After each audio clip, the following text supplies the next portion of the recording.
ഇതിലെങ്ങനെ അവർ വന്നാണ്. അപ്പൊ ഇത് ഇങ്ങോട്ട് മാറ്റണ്ടേ ആദ്യം. ഈ ഒരു സ്ഥലത്താണോ?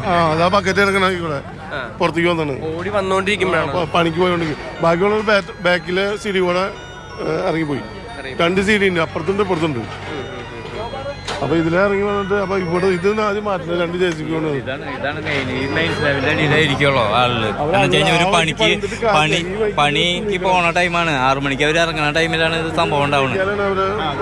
അപ്പൊ ഇത് ഇളക്കാൻ അപ്പുറത്തേക്ക് ഇറങ്ങി ഇങ്ങോട്ട് ഇറങ്ങി ഇവിടെ ഇറങ്ങിയവരാണ് ഇതിന്റെ അടിയിൽ പെട്ടുണ്ടായിരിക്കുക. 6 പേര് ബാക്കിലൂടെ പോയി, ബാക്കിൽ കൂടെ ഉണ്ട്. ബാക്കി 3 പേര് ഇതിലെ വരായിരുന്നു.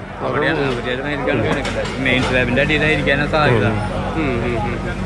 അതെ, ഈ പ്രധാനപ്പെട്ട ഈ വലിയ ഒരു കോൺക്രീറ്റ് പാളിക്ക് അകത്തായിരിക്കാനാണ് സാധ്യത എന്നുള്ളതാണ് പറയുന്നത്. പലരും പുറകിലേക്കും മറ്റുമൊക്കെ തന്നെ ഓടിയിട്ടുണ്ട് ഈ ഒരു ശബ്ദം കേട്ടും. അതുപോലെ തന്നെ ഇത് കുറച്ച് പേർ ഉറങ്ങുകയായിരുന്നു. അങ്ങനെ ആ ഒരു സമയത്താണ്, പുലർച്ചെ 6 മണി ആയതിനാൽ തന്നെ എല്ലാവരും അധികം ജോലിക്ക് ഇറങ്ങാനായുള്ളൊരു സമയമായിട്ടില്ല. അതേസമയം തന്നെ ഈ അടിയിൽ പെട്ടിരിക്കുന്ന വ്യക്തിയുടെ സഹോദരനുമായി നമ്മൾ സംസാരിച്ചപ്പോൾ അദ്ദേഹം പറഞ്ഞത് അദ്ദേഹം ഉറങ്ങുകയായിരുന്നു. സഹോദരൻ വന്ന് പറയുകയാണ് കെട്ടിടം ഇടിഞ്ഞു വീണു എന്നുള്ളത്. മറ്റൊരു വ്യക്തി വന്ന് പറയുകയായിരുന്നു കെട്ടിടം ഇടിഞ്ഞു വീണു എന്നുള്ളത് പറയുകയായിരുന്നു. സഹോദരൻ ഉൾപ്പെടെ ഈ കെട്ടിടത്തിനകത്ത് ഉണ്ട് എന്നുള്ളതാണ് നിലവിൽ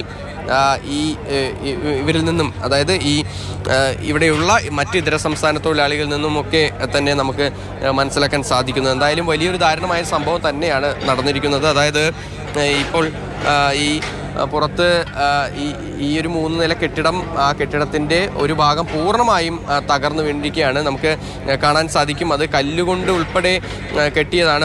ഒരുപാട് പഴക്കം ചെന്നാണ്. സിമെൻ്റ് ഉൾപ്പെടെ എല്ലാ കല്ലും മണ്ണും ഉപയോഗിച്ചാണ് ഈ കെട്ടിടത്തിൻ്റെ ചുമരുകൾ നിർമ്മിച്ചിരിക്കുന്നത്. അത്രത്തോളം അതൊരു മൺ കൂമ്പാരമായി മാറിയിരിക്കുന്നു. അത്രയ്ക്ക് ബലക്ഷയം ഉണ്ടായിരുന്ന ഒരു കെട്ടിടമായി നമുക്കിത് തകർച്ചയിൽ പോലും വളരെ കൃത്യമായ ദൃശ്യങ്ങളിൽ നിന്ന് മനസ്സിലാവുന്നു. നമ്മുടെ നാട്ടിലൊക്കെ ഒരു പ്രവണതയുണ്ട്, പലപ്പോഴും ഉപേക്ഷിച്ച് സാധാരണ മനുഷ്യന് താമസിക്കാൻ യോഗ്യമല്ലാത്ത പല കെട്ടിടങ്ങളും അന്യസംസ്ഥാന തൊഴിലാളികൾ താമസിച്ചോട്ടെ എന്ന് കരുതി അവർക്ക് വാടകയ്ക്ക് കൊടുത്ത് വലിയ തുകകൾ വാങ്ങുന്ന ഒരു പ്രവണത നമ്മുടെ നാട്ടിലെങ്ങും ഉണ്ട്. അപ്പോൾ ഈ കെട്ടിടം കാണുമ്പോഴും പ്രാഥമികമായി ആ ദൃശ്യങ്ങളിൽ നിന്ന് എനിക്കതാണ് മനസ്സിലായത്. ഈ ഉടമയെ സംബന്ധിച്ച് എന്താണ് പറയുന്നത്? ഉടമ സ്ഥലത്തെത്തിയിട്ടുണ്ടോ?